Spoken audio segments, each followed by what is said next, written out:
Here to discuss some of the week's biggest stories is Sky News contributor and former Liberal Party Vice President Teena McQueen. Teena, it's fantastic to have you back on. I don't like saying former Liberal Party Vice President, but let's get past that. Can I start with The Voice? And one of the few Liberal senators supporting the Yes campaign, Andrew Bragg, now says the referendum needs to be delayed until next year or it's going to be defeated. Have a listen to this. I fear that the process has not yielded enough consensus to garner a yes vote.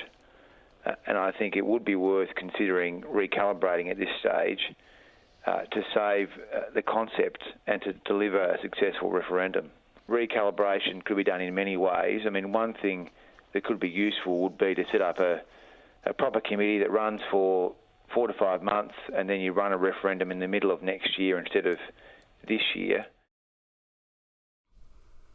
That's a wordy way of saying dump it, but here's how the Prime Minister responded to that suggestion. The Yes campaign needs to be stronger in putting the case. There certainly doesn't need to be that very long campaign, and once the date's announced, then it will be the campaign on in earnest. And I don't think that Australians appreciate very long campaigns. All right, Teena, support for The Voice is dropped below 50% in your state of New South Wales. Is the Prime Minister's own stubbornness to rush this thing through to blame, or is it the fact he's not listening to anyone? Is he responsible for destroying The Voice? Oh, he's totally responsible, together with Linda Burney, who's done a hopeless job of explaining it, and people still don't have detail about it, Cory. People are scared by it.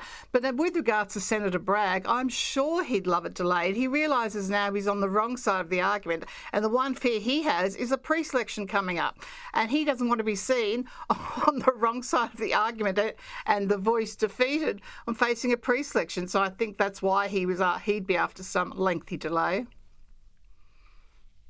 You know, when you were running that quote, I thought that's the first thing he's ever got right. You should dump this referendum. It should be gone because it's just dividing the country. Well, he is right to dump it. But, I've spoken.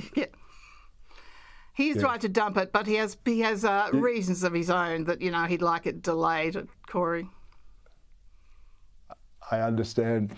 Hey, I've spoken quite a lot about how hypocritical I think the Yes campaign is, particularly how they constantly attack anyone who opposes or expresses any sort of concern. They say we're all racists and terrible people. Warren Mundine, who's one of the big faces of the No campaign, has actually opened up to Sky about how this has impacted him. Have a listen to this. Mate, I've been called everything under the sun, and 90% of them I don't even know. I had to look it up in the dictionary. You laugh it off, but it must have some effect. Well, it did. I tried to commit suicide twice. So it does have an effect on you.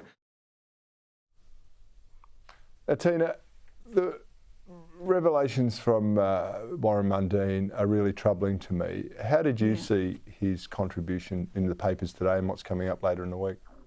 It's incredibly sad. I mean, Warren's been around a long time and has always been such a warrior, such a fighter. And the fact that he's been led to try and even contemplate suicide on a couple of occasions is heartbreaking. And look, nothing's worth your mental health or, I think maybe he should pull back for just a little bit. I mean, he's vital campaign, but his mental health must come first. I think he needs to take a breather and focus on getting healthy enough and mentally strong enough to cope with what's ahead. Because as Warren said, the worst is yet to come with the Voice campaign. They haven't revved up yet, Cory. They've got a lot of money to spend.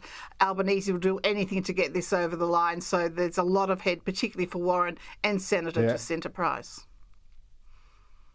Well, they're two names that are right at the forefront of all of this, Teena, and there's a heck of a lot of pressure on them. And anything we can do to relieve them of some of that pressure, because we can all make the contribution about why it's important to vote no for the country.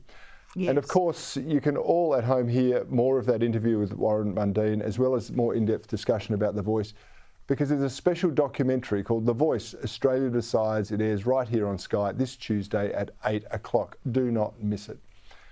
All right, let's move on for a second now, Teena. The biggest story of the week, as far as I was concerned, was the cancellation of the Commonwealth Games. What was your reaction to it? And do you think this could finally be the nail in the coffin for Daniel Andrews' political leadership? Oh, look, there's been so many things that should have been nails in his coffin, Cory. He's like a cockroach, you know, but my first thought was for the athletes. This is absolutely heartbreaking. And, you know, Daniel Andrews has used this leading up to an election, you know, to say he'd hold the Commonwealth Games. It's absolutely disgraceful.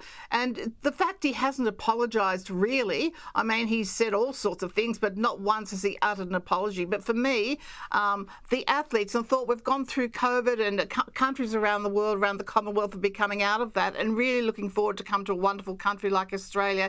It's devastating, and he should have known prior to the election that he didn't have the money to fund this. It's an absolute disgraceful, but sadly the opposition is so weak in Victoria, you know, they're going to have to, they should be banging him constantly, and they're just not.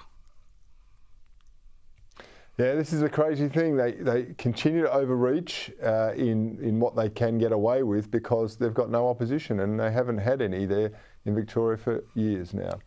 That's right. Okay, you might have heard my opening about the Biden corruption scandal, Teena, and the release of bombshell FBI informant files which contain compelling information that suggests that Joe Biden solicited and received a $10 million bribe from a Ukrainian gas company. Now, I think Biden's past could have bigger implications for all of us in the Ukraine war. Do you think we'll ever know the full extent of this? And do you feel that the complicity between the US legal or law enforcement agencies, the media, and the hard left of politics really brings into question the integrity of the US government? Oh, absolutely it does. And I believe there's more information coming up in the coming weeks. But to think, you know, there's been a total conflict of interest. I mean, Biden can't continue to duck this. And I think the Republicans are now in the position to release this information and really push it home and question the relationship and what America is doing for Ukraine and why they're doing it. There's a lot of questions to be answered, Cory, and it's very, very troubling. Yeah, it is troubling, and I don't want to see Australia get dragged into a fool's errand. That's my concern. Teena McQueen, you are no fool, and I love having you on Bernardi, as do the viewers. So thanks for joining me tonight. Really appreciate it.